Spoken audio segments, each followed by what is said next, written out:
dhugamantiidhaa fi innis immoo namni akka kootti nama eegganne akka waaqayyoon qofa yoo eeggate waaqayyo galmaan isa ga'u akka beekufanii innis immoo obboleetti kiyyatu jira gaafa duraa namni si mijeessina si xumura hundayyuu si kaffallaa jedhanii biyya alaa guutetti turte jechuudha waggaa 3 paaspoortii fudhattee harkashirra ture gaafa habdii isaan godhattee ishii jammartee sii deebi'eedha qophaa'e jedhaniin birriin hin jiru jedhanii gaafa sana ani baay'een gadde yaa waaqayyoon jedhe ati of harkaa dhabde moo sirma nama qabdu moo maaf callisee waa'ee keenyan jedhe dhugaadha nama nu hoogganuu qabnu nama nu gargaaruu qabnu dhugaadha ormillee obboleeyyan abbaa yookiin fira yookiin obbolaa abdata nuti kiristoosiin qofa abdannee jirra isa kanarratti waaqayyoon na gargaareetu jennaani deebitoo baradhu hin deemtan jedhan lafa duwwaadha dhugaadha homaa harka koorraa qabuun gaafa sana keessatti ishiin deemtee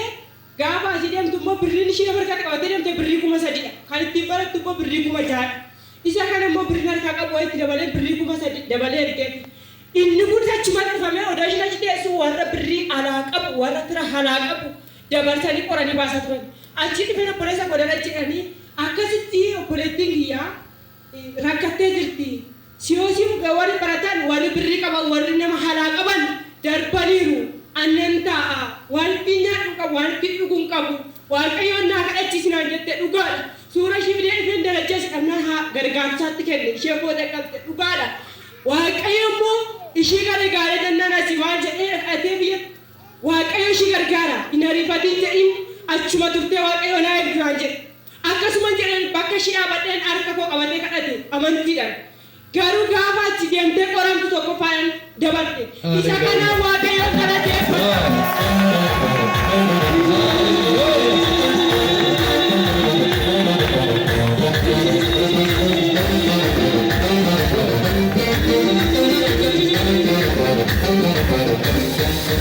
Gabaatiin koolii dabalataa immoo waan ittiin deemtu qabdu homaan qabnu achi deebi'ee biraa xumurameef jedhanii hojjetameef 50,000 jedhan 50,000 kun immoo bakka dhufuun jiru yaa waaqayyoon jedhe akkanumatti harka gool kaase ati balbala bani ilaan jedhe nuti nama hin qabnu homaan qabnu yaa waaqayyo elaa namni kun immoo situ kakkate kakuudhaan baase yaa waaqayyo ati gargaareedhaan boo'ee kadhachaa ture ati illee dhibee obboleessa godharte kadhachaa fi ture dhugaadha bakka ishee iddoo kana dhaabadheeni kadhachisaa fi ture ati ni waamanii gaafa waaman keessatti birrii tokko kiisii watti hin qabu birrii wayii immoo kanaan hojjadhe homaa hundarra itti maddisa maarkaan qabu birrii boru deemti jedhaniiru maalaan godhennaan sii dabarsina maal akka hin jiran jedhani gaafa birrii godhee gadhu 43 kan mataa gooti 7,000 qofatti liqeeffadhee tanaan ati deemte obboloota koo waaqayyoon galateeffadhaan lafa duwwaarra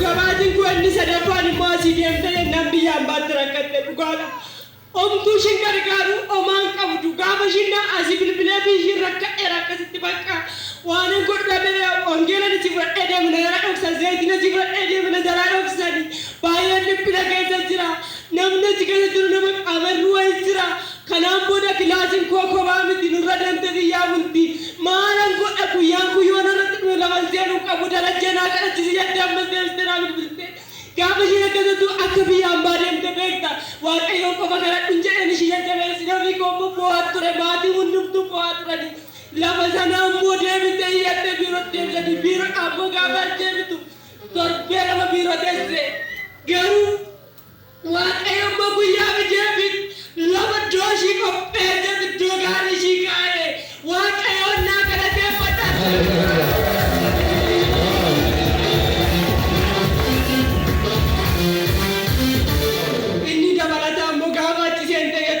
Nuti birrii ishii erguu hin dandeenyu karaan itti baankii malee inni birrii kee gimbaanii Itoophiyaa si fagoo ennaan maalan godhaa akkas naan jedhaniiru naan jette jeerama teesse achumarraa dhufe dalacha kadhachise waaqayyoon mijeessaa fi waaqayyo mataa rukutaa gachuma keessaa naan jedhe gaafa ishiin achi teessee eegdeetu waaqayyoon kadhachise biyyennaan eessatti si erga iddoo kan mijeeffatte naan jedhe tofisaatiin gaafatee waaqayyoon naa galateeffadha.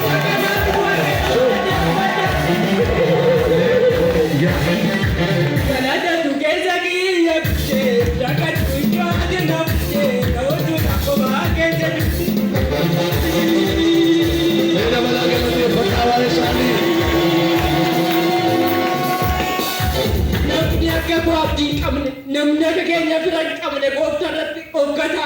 Waaqayyo garuu guyyaa qaba, namas qaba. Waaqayyotu nama gargaara. Namni akka keenya yoo jiraatan, namni akka kiyyaa yoo jiraatan obsaa achimadhaa Waaqayyoon kadhadhaa eeggadhaa. Waaqayyo guyyaas qaba, yeroos qaba. Irra deebi'ee ammoo naa galateeffadhaa. Inni guyyaan namatti dukkanaa'e Waaqayyo ibsa. Elaa shaamaan kun karoora qaba, waan ifeef qaba.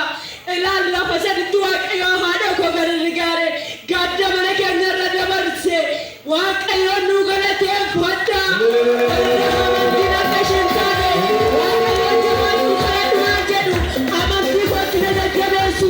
Isaan garuu amantii isaanii akka koo miti amantii koorratti na jajjabina argadha jette. Kanaaf Waaqayyoon galateeffadhaa irra deebi'aa ta'u. Wanjira dhaabadhaa finne irraa harka keessanitti dhaasaati bara milkaa jedhaanii. Ganaa ta'aafi ishiin itti ganaa siifuu ta'a. Nan beeka onlaayinii qanu kadhadhee firas waan ta'eef nan fayyee jettee inni dinqii guddaadha. Meesha kana godheef gooftaaf galata laadhaa. Gooftaa ammas kaleessa ishiin dhaabattee bakka obboleettii ishii kadhachiifachaa turte. Maqaa gooftaa Yesuusin harki kee nama sana wajjin haa ta'u. Lafa namaaf mijalletti ishiidhaaf haa mijatu. Waan caalu gooteeti nuu ta'e Waaqayyo nama galataa nu godhe jedhanii hammayyuu otoo diinni ilaalu galanni isaanii taafuuf. Karaa kamiyyuu yaadda'in hafuurri sammuu ishiitti ergamu immoo micoo sana biraa kan hafe haa ta'u. Gargaari. Sinan eebbisa sadhumaan morga keessan kaasa. Shaamaan galataa midde mana keetti ifti caalu oolaa seena. Shaamaan galataa mana keetti haa qaba.